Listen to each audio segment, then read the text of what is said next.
मित्रों, महागणपति जी को प्रणाम, माँ पराजगदम्बा भवानी को प्रणाम।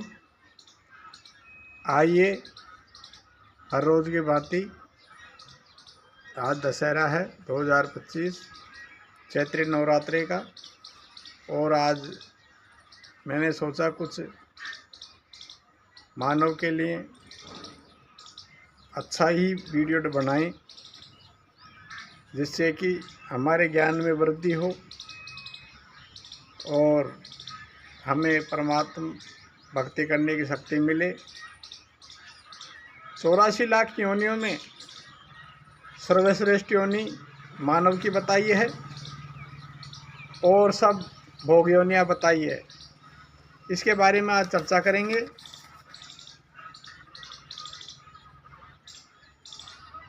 चौरासी लाख योनियों में मात्र मानव योनि ही कर्म योनि है, अन्य समस्त भोग योनियाँ हैं।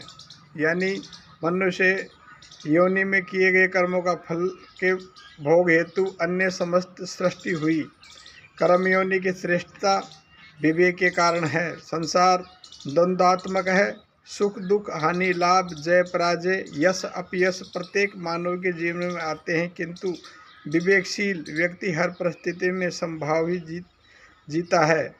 यह समदृष्टि गीता के योग कही गई है। समत्व योग, ये विवेक दो चीज़ों से जागृत होता है, सत्संग से तथा दुख से। सत्संग परमात्मा में लगाता है और दुख संसार से हटाता है। जैसे संगत बैठिए तैसे ही फलदीन, जो कुछ गंदी दे नहीं तो भी नहीं। इस प्रकार के अनेक बातें कहावतें हमारे जनजीवन में प्रचलित है। इसी प्रकार कोयल की दलाली के काले हाथ जैसे कहावत भी है। संगत का प्रभाव स्वयं पर भी सीधा पड़ता है और समाज में भी साख को प्रभावित करता है। संगत तन में वातावरण का निर्माण करती है। लगातार एक ही प्रकार के विषयों की चर्चा करने से व्यक्तित्व उसी विषय में चर्चा करने में व्यक्तित्व उसी प्रकार का बन जाता है। संगत मानसिक वातावरण तैयार करती है। व्यक्ति उसी के अनुसार स्वप्न देखने लगता है, इसी प्रकार लक्ष्य निर्धारित करता है। वह सभी स्वविवेक से करते हैं, पूरे मन से करते हैं। बाहरी और अदृश्य शक्तियाँ भी उसी दिशा में योगदान करती है, अतः उसका व्यक्तित्व तेजी से निर्मित होता जाता है। खोटी संगत अच्छे से अच्छा व्यक्ति को धूल चटा देती है। जुआरी के पास बैठने वाले को भी जुआरी माना जाता है। विवेक यदि नहीं है तो हम जीवन में अच्छे व बुरे कर्मों को भेद नहीं कर पाते। अंतःकरण की शुद्धि के लिए विवेक आवश्यक है। रामचरितमानस में आया है कि बिनु सत्संग विवेक न होई। दुख भी विवेक जागृत का कारण है। संसार नश्वर है, हमें भगवान के समीप लाता है। सुख से सुमिरन करे तो दुख क्यों होगा, किंतु मानव सुख भोग में आखंड डूबकर परमात्मा को ही भूल जाता है, जिससे वह दुखों का भागी बनता है। कृष्ण व कुंती का प्रसंग इस बात से पुष्टि करता है। महाभारत युद्ध के पश्चात जब कृष्ण लौटते हैं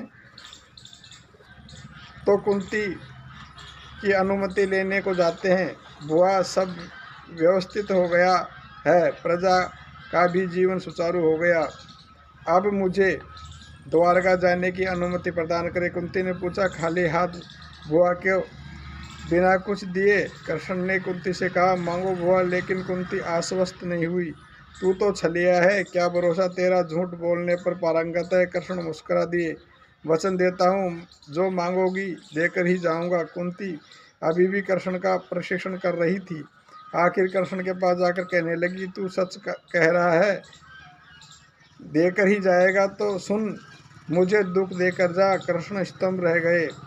12 बरस वनवास भोग, 1 बरस अज्ञातवास, वंश को नष्ट होते देख अब शेष क्या रह गया। बुआ, क्या कह रही हो? कुंती ने आंख भराई और सच ही कह रही हूँ। कृष्ण, जब तक कष्ट है तब तक तू साथ है, अतः कष्ट से प्रिय और क्या होगा। कष्ट है तो कृष्ण है। व्यक्ति अपने सुख और स्वार्थ के अनुसार ही प्रत्येक कार्य सोच विचार कर करता है, सही समझ कर ही करता है। ऐसा कम लोग होते हैं जो जानबूझकर गलत कार्य करते हैं, कुछ अनजाने में गलत कार्य करते हैं, कुछ आज की परिस्थितियों के अंतर में आके करते हैं। जहाँ व्यक्ति को सही और गलत का भेद ही दिखाई नहीं पड़ता, चारों ओर एक वातावरण बना रहा है उस जिसके अनुसार ही वह जीता है। जीवन व्यक्ति में आज इतने परिवर्तनशील हो गया है, व्यक्ति की सोच कहीं दिखाई देती है, उसकी प्राथमिकताएं इतनी तेजी से बदल रही है कि इसका आभास तक नहीं होता। आपके हित को आपसे अधिक कौन समझ सकता है? जीवन में जो अच्छा है वह किसी की सलाह से गलत कैसे हो जाएगा? हमें समय के साथ बदलना चाहिए, किंतु हर चीज़ बदल सकती है। जो शाश्वत है वह शाश्वती रहेगा। आवरण की परिधि के विषय और उनके स्वरूप बदल सकता है। कटोरी में न खाकर चम्मच प्लेट में खा सकते हैं, लेकिन खाद्य का रूपांतरण नहीं होगा। शाश्वत को बचाने और बनाए रखने का कार्य विवेकपूर्ण चिंतन से ही संभव है। नए दौर में उसी विवेकहीन बना दिया है। नई शिक्षा ने उसे विवेकहीन बना दिया है।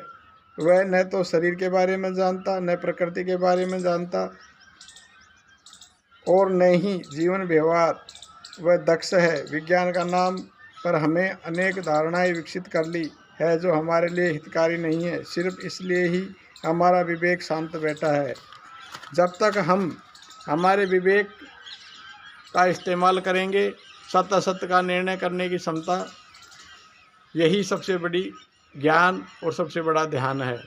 मित्रों, हम हमारे चैनल पर ऐसी नई नई जानकारियाँ लेकर आपके लिए आते रहते हैं। हमारे चैनल द्वारा दी गई जानकारी अच्छी लगती है तो चैनल को लाइक करें, शेयर करें और सब्सक्राइब करना ना भूलें, क्योंकि आपका एक सब्सक्राइब हमारे चैनल को नई दिशा देता है। हरि ओम, हरि ओम।